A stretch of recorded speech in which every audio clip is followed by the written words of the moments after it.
Thank you. रहा सब खैरियत है? तुम आजकल ऑफिस से बहुत देर से आ रही हो।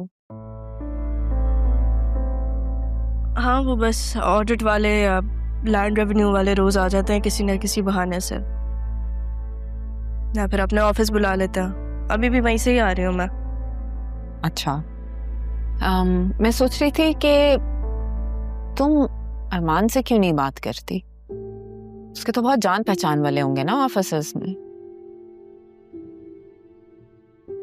लैंड रेवेन्यू उसके ही अंडर आता है।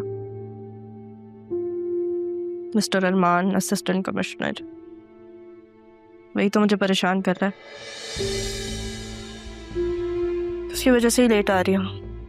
बेटा, अपने आप को इतने कामों में मत उलझाओ, बिल्कुल मुरझा सी गई। अपना ख्याल रखो, अपने ऊपर तवज्जो दो। थैंक यू नोटिस करने के लिए।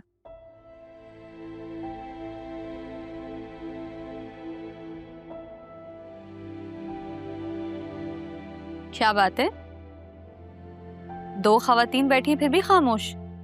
तुम आ गई हो ना, अब होगा शोर। क्या मतलब है, मैं शोर मचाती हूँ? नहीं, तुम तो बिल्कुल शोर नहीं मचाती, देख लिया। बल्कि हंगामा करती हो। अच्छा ना, मुंह मत बनाओ। ये बताओ तुम्हारी पढ़ाई कैसी जा रही है? अगर मैं पढ़ लूंगी तो क्या तुम अपने ऑफिस में जॉब दे दोगी? तुम संजीदगी से पढ़ना तो शुरू करो, फिर देखना मैं अपना जानशीन बना लूंगी मैं। क्या बात है भाई, फिर तो मैं सीरियस हो जाती हूँ। ऐसे संजीदा होने के लिए नहीं कहा, पढ़ाई में संजीदा हो। पढ़ाई में संजीदा, चलो हो जाएंगे, पढ़ाई में भी संजीदा हो जाएंगे।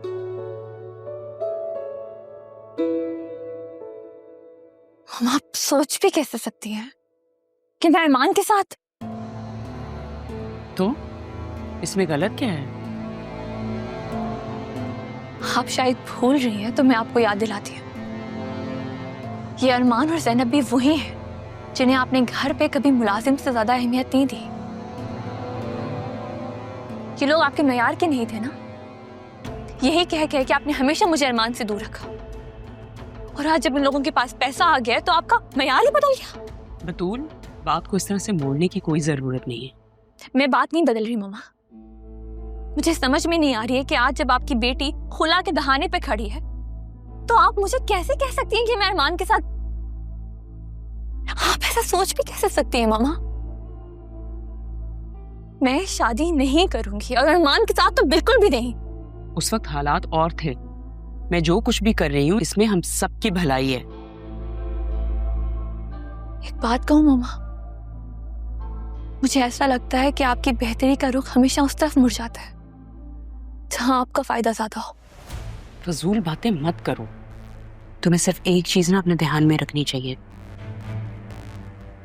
मैंने जब भी जो कुछ भी किया है तुम्हारी वजह से किया है, तुम्हारी खुशी के लिए किया है। उस वक्त जो हालात थे वो कुछ और थे, अब हालात कुछ और हैं। तुम ये बात क्यों नहीं एक्नॉलेज करती हो कि तुम्हारी माँ हर वक्त तुम्हारे साथ है?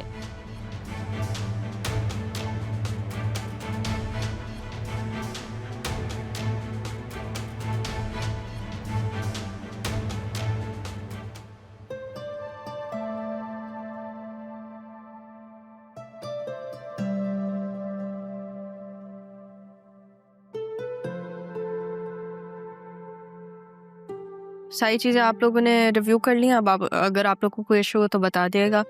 फरीद साहब, जो मैंने आपको फाइल्स डॉक्यूमेंट करने को कही थी वो ड्राइव आप इन लोगों को दे दिएगा, फिर बाकी हम देख लेंगे। और वो ड्राइव आप लोग परसों मुझे पहुंचा दिएगा। अभी आप लोग जा सकते हैं। Thank you.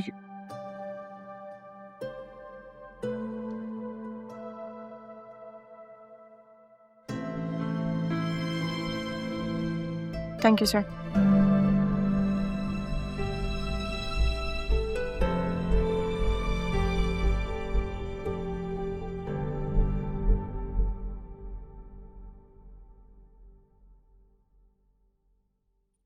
इनसे कहा भी था कि कैंटीन में लगाएं मेरा लंच।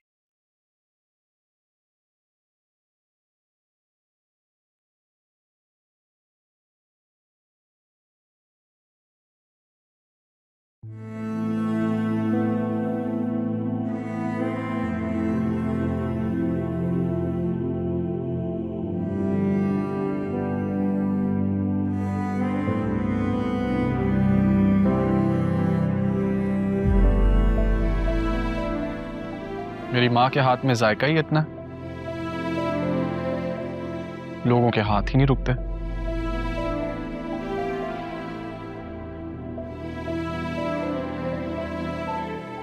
इसी कड़वे लहजे में जब मेरी माँ को हर्ट किया था, याद तो होगा।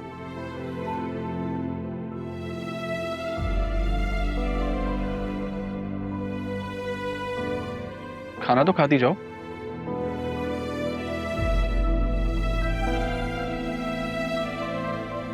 चलो मैं ही खा लेता हूँ।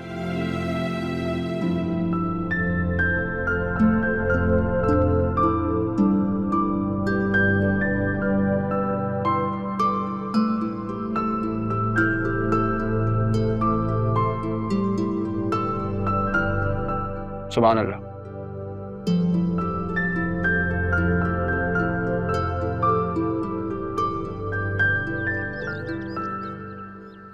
रहमान साहब के साथ होते हो आप? मलिक साहब ने चाबी भिजवाई है। हम डीसी ऑफिस गए थे, सुना यहाँ ये सेफ हाउस की चाबी है। आपके जो है ना अरमान साहब, उसके बंदे ने पैसे क्लियर कर दिए। ठीक है, लेकिन उस घर के आसपास नजर नहीं आना। उसको बता हम कितने पक्के वादे के। मलिक साहब के बंदे जबान कर तो सकती है, पलट नहीं सकती है।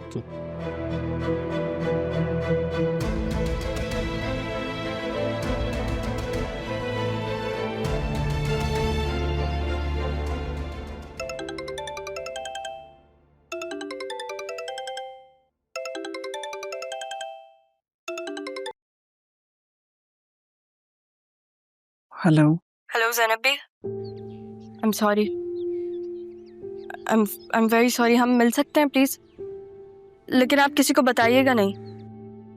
बेटा मैंने तो पहले भी कभी किसी को कुछ नहीं बताया। हाँ, तुम्हें जरूर एक बात बताना चाहती हूँ। मैं अरमान का निकाह कर रही हूँ। इनविटेशन देने आऊंगी तुम्हें। आप पूछोगी नहीं कि लड़की कौन है?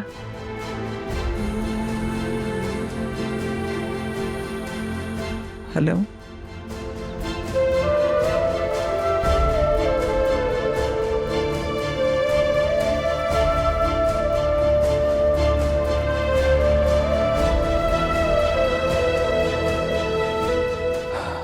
कब समझोगे?